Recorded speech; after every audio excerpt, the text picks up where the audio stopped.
This video is brought to you by NordVPN. So I sold my iPhone 12 mini and 3 months later, I bought another one.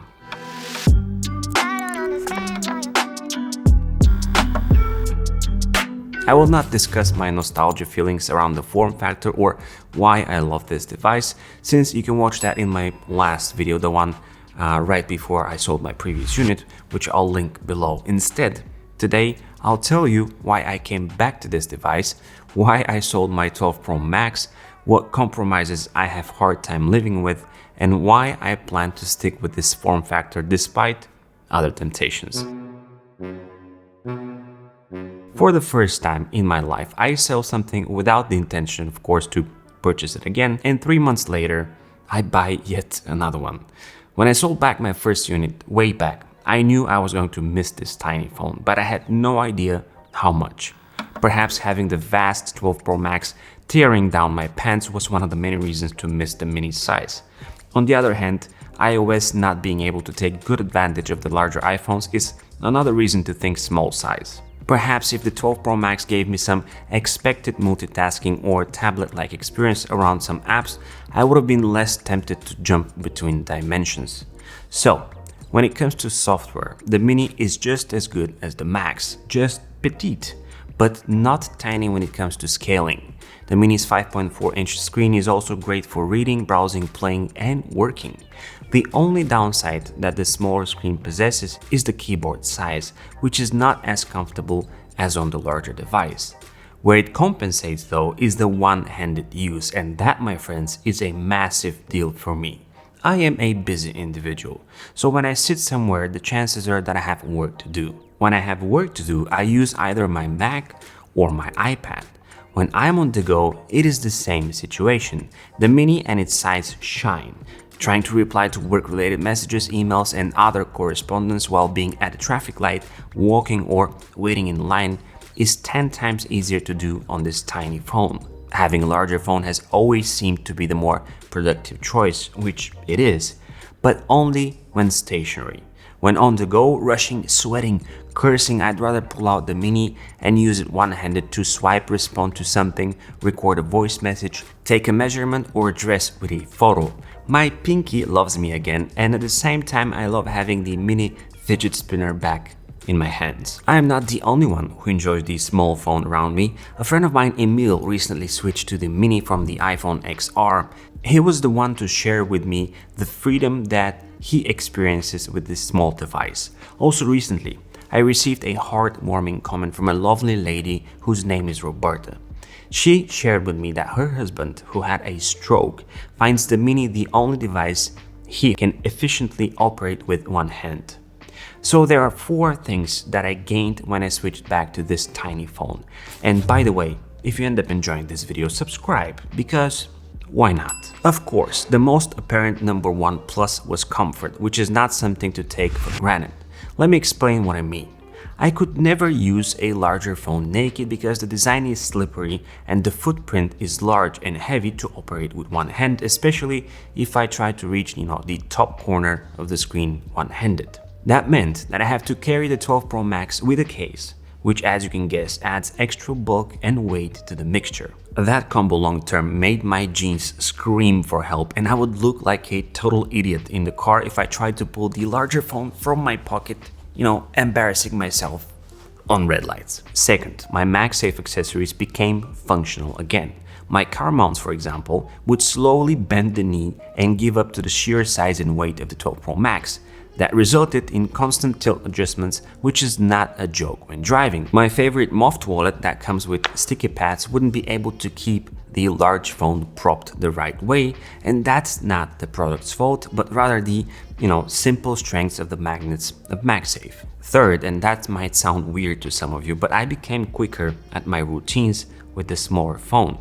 The time I was wasting to take out the more extensive phone from my pocket is significantly reduced, and on many occasions eliminated, since I tend to keep the Mini in my hand for the most part and use it as a fidget device. That means that when an idea strikes, I am that much quicker at writing it down and more importantly, I'm that much faster at taking a memorable moment with my kids. The intimidation of the large phone is also gone, by the way. Whenever I take the mini out to take a fantastic photo because this little beast is impressive at that, I wouldn't scare off the little guys or force them to protest on taking a shot. In fact, in many cases, they don't even notice it.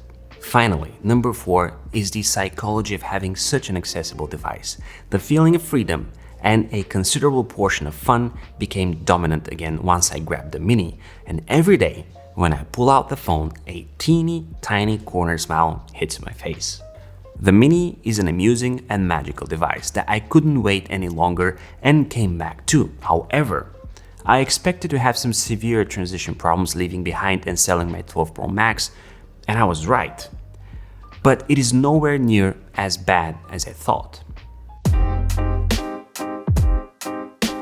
Before I share with you the compromises I made and the workarounds that I learned, I'd like to tell you what I don't make compromises with, and that's privacy, thanks to NordVPN.